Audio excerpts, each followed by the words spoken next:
Hi guys, so since I released the zoom in effect, zoom in macro for Davinci Resolve, I've been getting quite a lot of requests about wanting a zoom out one as well, so I guess today we are. So let's have a quick look at how to use it because it's just slightly different than the zoom in one, but yeah, let's have a look. So we're in the editing tab again, and you guys are probably familiar with this by now, but let's say we want to zoom out from the first clip to the second clip. Again, I'm going to move the playhead to the cut point, and I'm going to move it left 7 frames. So I'm going to use the arrow on my keyboard, 1, 2, 3, 4, 5, 6, 7. Now, thanks to someone in the comment section who has reminded me that you can actually press -7 and enter, and it will move your playhead back -7 frames, or you can press +7 and enter and you can move it forward as well. But one thing to watch out is if you're selected one of the clips and you press -7, it will actually move the clip back 7 frames. So that's one thing to watch out. So I guess for simplicity, I'll just use the arrow key on my keyboard, 1, 2, 3, 4, 5, 6, 7, and I'm going to make a cut, use the blade tool and cut it here. Again, move it back to the cut point. I'm going to move it right 6 frames this time, 1, 2, 3, 4, 5, 6, and again make another cut. And for these two sections, I'm going to right click and turn them into new fusion clips. So I'm going to do that with both of them. Okay, and we're going to go into the first section that we've cut out, go into the fusion tab.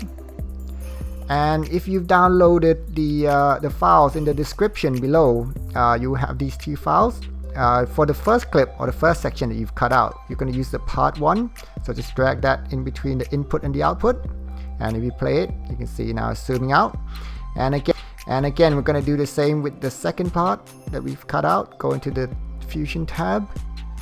And this time we're going to use the part 2 and just drag it in between the input and the output. And there you go, it's zooming out. So if we go back into the editing tab, and now let's have a quick look. There you go, pretty much it, how to use the zoom out transition macro preset templates, or whatever you want to call it. Yeah, pretty simple.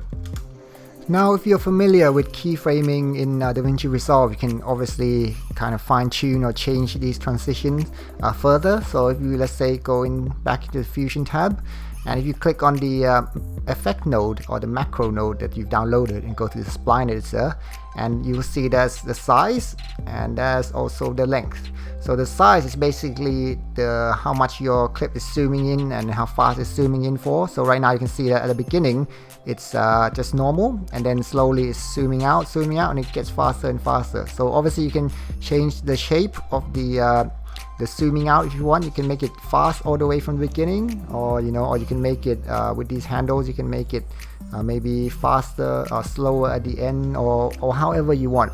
Or you can even make the transition last like faster. So right now it's happening over 7 frames, as you can see. So maybe you can drag the beginning up to like maybe here. So right now it's only happening over like 3 frames. So start here and then zooms out very fast.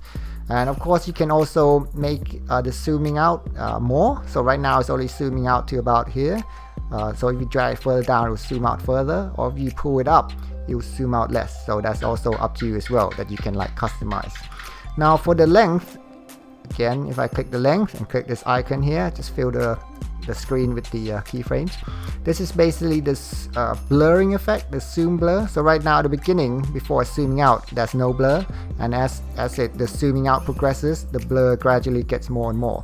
Again, you can change the shape of this, or you can make the blurring kind of like increase. So by the end, you could have it so it blurs more, or whatever you want. And of course for the second part of the transition, if you go into the second clip and the Fusion tab, you can again do the same thing. There's the size there, and there's also the length there as well. So you can adjust how much your clip is zoomed in initially. So for this clip right at the beginning, it's like zoomed in, and then slowly as the clip progresses, it slowly zoom out to its normal size. So maybe if you want to start more zoomed in, you can pull this up, or you want to start kind of less zoomed in, you just pull it down. I'm sure you get the idea. Okay, well that's pretty much it. I hope you find the macro useful, and again, you can use it for your personal or commercial project or whatever. Just don't sell them, please, that wouldn't be very nice to everyone.